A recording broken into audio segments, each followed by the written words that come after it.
This is Optimal Relationships Daily, episode 752, Finding Meaning in Friendships That End, by Dr. Margaret Rutherford of drmargaretrutherford.com.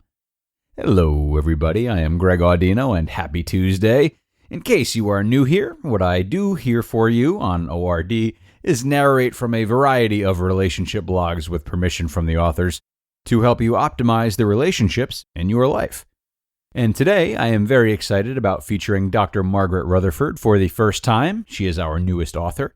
I'll tell you more about her right after the reading, but first, let's hear what she has to say about how we can find meaning from friendships even after they're over, and start optimizing your life. Finding Meaning in Friendships That End, by Dr. Margaret Rutherford of drmargaretrutherford.com. I remember the first Christmas break after my freshman year in college. My high school friends and I had just seen each other at Thanksgiving. Everything had been fantastic. Lots of reminiscing as well as catching up, laughing about someone sporting a new beard or talk about who was still liking who. Yet, something had changed. We had more time to be together, but there was less to talk about. Just how many times could you tell the same funny story? Maybe a handful of us still felt close, but the vast majority? Not really. Friendships. Some abide through thick and thin. No matter what happens in your life, no matter if you go through a time when you are not all that easy to like, that friend is sticking around. These are the friends that will tell you the truth, even when it hurts. And you know that when and wherever they needed you, you'd be there, no questions asked, and vice versa. These kinds of friends are of unmeasurable value. But other friendships don't endure. Perhaps the friendship doesn't survive losing the context of how it began. Maybe it dwindles because both of you change in some way and the fit isn't as tight or as comfortable as it used to be. Or maybe one of you slams the door and walks out of the friendship, either in anger and hurt, or perhaps more jarringly, for no apparent reason at all. Friendships That Painfully End, My Other Ex.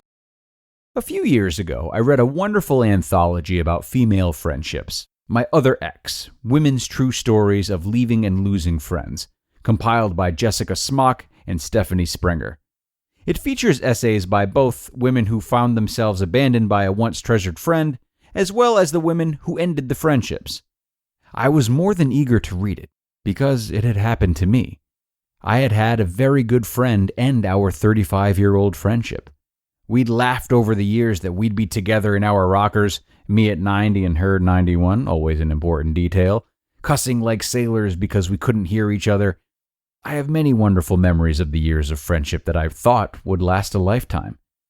My kindred spirit opted out with no explanation other than, I, meaning her, am a bad person. She's not a bad person, so I, like many of the writers featured in the book, was left to sop up the remains of my heart that felt as if it had burst all over the floor. I felt like I must have been a terrible friend.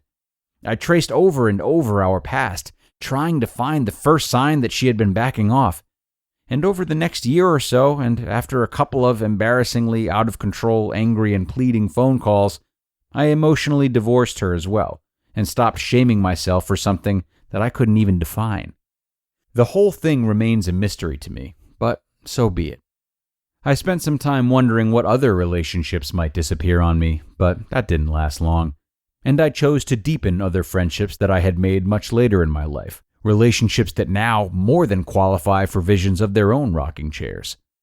I was intrigued to read what others had to say on the topic. What I found was more comprehension, more perspective of both my friend and me. It was a wise choice on the editor's part to include stories on each side of the dynamic.